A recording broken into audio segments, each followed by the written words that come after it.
네, 여러분 안녕하세요. 금맥토지 김양수입니다. 흔히들요 지목에 대해서 많은 좀 편견을 가지고 계시는 분들을 제가 좀 보거든요. 얼마 전에도 저하고 가까운 좀 후배가 있었는데 그 후배한테서도 그런 질문이 잠깐 좀 들어와 가지고 지목에 대한 편견이 좀 있는 편이구나 라는 생각을 좀 떨칠 수가 없었는데요. 사실은 저도 예전에는 지목이 이렇게 되어 있으면은 지목이 이렇게 되어 있는데 이런 것만 할 수 있는 거 아니냐라는 이런 생각을 가졌던 적이 있었거든요. 그래서 오래전에 저의 모습을 한번 생각을 해보니까는 충분히 그런 생각을 가질 수도 있겠다 싶어가지고 오늘은 어떤 종교용지라고 하는 이런 지목에 대한 이야기를 잠깐 말씀을 드려볼까 합니다. 근데 이 종교용지가 경매로 나왔습니다. 이런 경우에는 종교용지 위에 지목이 종교용지인데 종교용지 위에 건축물이 있을 수도 있고 또 건축물이 없을 수도 있거든요. 없는 건축물은 어떤 이유로 없을까요? 그 이유는 다양하겠죠. 옛날에 허가만 받고 오래전에는 허가만 받고 지목 변경만 한 상태에서도 건축물이 없을 수도 있고 지목 변경만 되어 있고 그리고 건축물이 지어졌다가도 멸실되고 다시 신축하지 않고 지목만 그대로 종교용지로 남아 있을 수도 있거든요. 그런데 이런 종교용지가 경매로 가끔씩 나올 때는 사람을 조금 좀 혼돈스럽게 하는 경우가 있습니다. 개척교회라든지 이런 물건도 얼마든지 부동산 경매시장에 나올 수도 있거든요. 그리고 잘 지어진 거창한 종교용지도 거창한 교회나 사찰 이런 것도 얼마든지 경매로 나올 수도 있거든요. 그렇다면은 그런 물건을 판단할 적에 우리가 가장 기본적으로 생각해야 될 것이 지목에 대한 이 편견을 좀 버려야 될 필요가 있겠다. 이 지목, 종교용지, 그 중에서도 종교용지요. 종교용지이기 때문에 종교시설만 들어갈 수 있다 라고 생각을 할 것이 아니라 종교용지이기 때문에 종교시설을 지을 수 있다 라고 생각할 게 아니라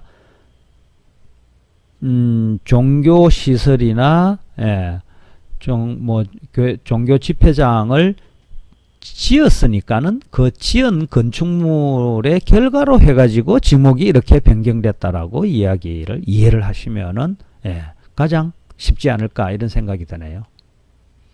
말하자면은 대지나 농지나 조그마한 임야가 있었다고 가정을 해볼게요. 도로나 하수, 배수 이런 부분에 대해서 다른 문제가 없다고 가정을 했을 때 이 대지에다가 건축허가를 넣습니다. 목사님이 건축허가를 넣는다면은 일반 주택보다는 개척교회라든지 소규모 교회라든지 이런 것도 건축허가를 넣을 수 있지 않겠습니까?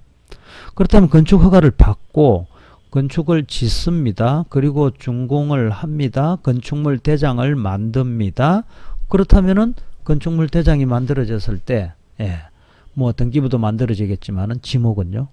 그 이후에 지목은 대지로 있던 것이 종교용지로 바뀌게 되겠죠.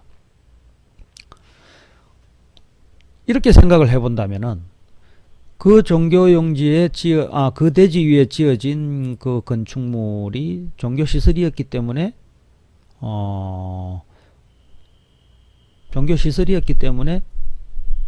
종교용지로 바뀐 거지 않습니까? 그렇다면은 그것을 다시 대지로 지목을 바꿀 수 있을까요? 얼마든지 바꿀 수 있습니다.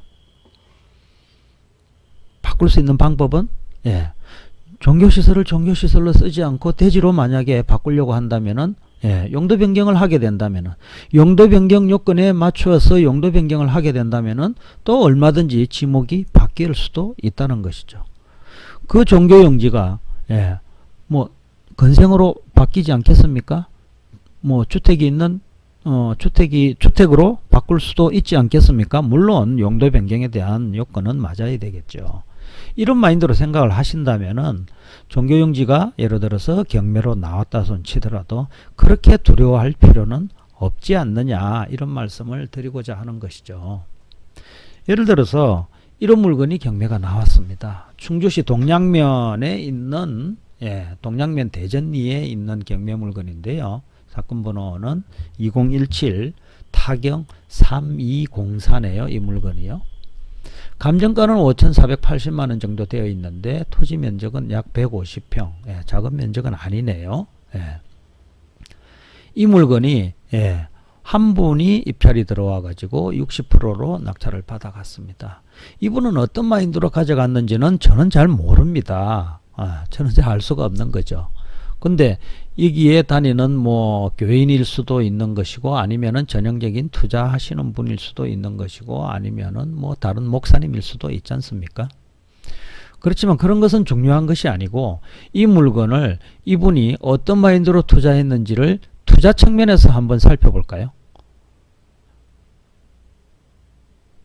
종교인이 아니라고 하는 사람이 만약에 이 물건을 가져왔다 그러면은 저라면은 이 물건을요 한번 용도 변경이 가능한지 한번 살펴보겠습니다.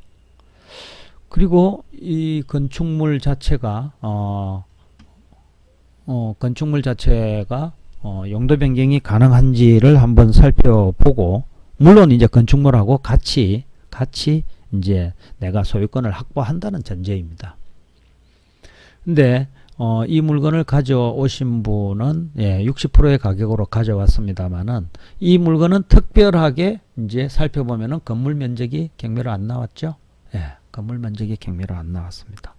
건물은 경매로 안 나왔고 토지만 이렇게 가져왔지 않습니까? 상당하게 난해한 부분에 대한 법정 지상권적인 측면을 해결을 해 나갈 수 있는 그런 마인드가 있어야만이 이런 물건을 입찰을 들어갈 수 있는 거거든요. 자, 법정지상권에 대한 이야기는 나중에 별도로 이야기를 하더라도 오늘은 종교용지에 대한 이야기를 말씀을 드리려고 했던 것이거든요. 자, 그렇다면 여러분들께서는 자, 지목이 종교용지입니다.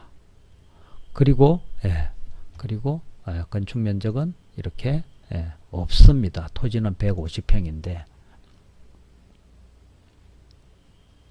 이것도 여러분들께서 이 물건이 나대지 상태, 건축물이 없는 나대지 상태로 종교용지가 경매에 나왔다 하면 여러분들은 어떤 마인드로 생각을 하시겠습니까?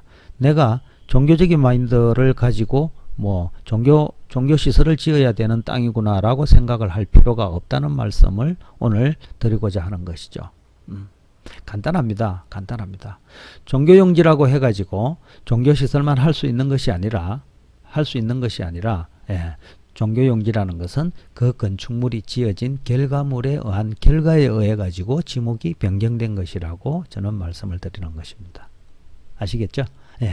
이렇게 쉽게 이해를 하시게 되는 할 수 있는 것부터 조금씩 해 나가다 보면은 여러분들께서도 결코 이런 물건들을 분석하고 낙찰받고 수익을 챙길 수 있는 다양한 투자 마인드를 가질 수 있는 거거든요. 조금 더 부동산 공법적인 측면을 한번 살펴볼까요? 이 물건이 종교용지입니다. 종교용지인데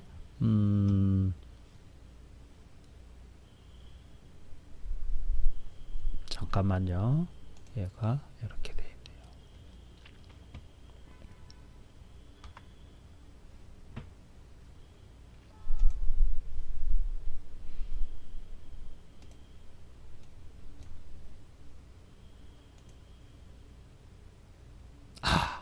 제가 아직까지 서툴러 가지고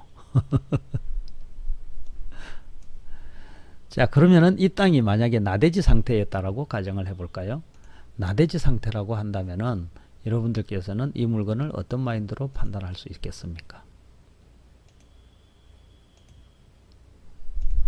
이게 제가 아직까지 서툴러 가지고 H가 않네요. 잠깐만 기다려 주십시오. 자, 여기가 종교용지죠. 이 종교용지고 이 땅입니다. 면적은 여기 150평, 494평방미터 정도 있는데 이게 나대지 상태로 지목이 종교용지였다면은 이 계획관리지역에서 할 수 있는 건축물의 종류를 여러분들께서 판단하시면 된다는 거죠. 그리고 밑에 있는 가축 사육이라든지 한강 폐기물이라든지 이런 부분은 그렇게 우리가 토지 투자를 하는 우리 경매 투자자 입장에서는 전혀 중요하지 않는 그런 내용이고요.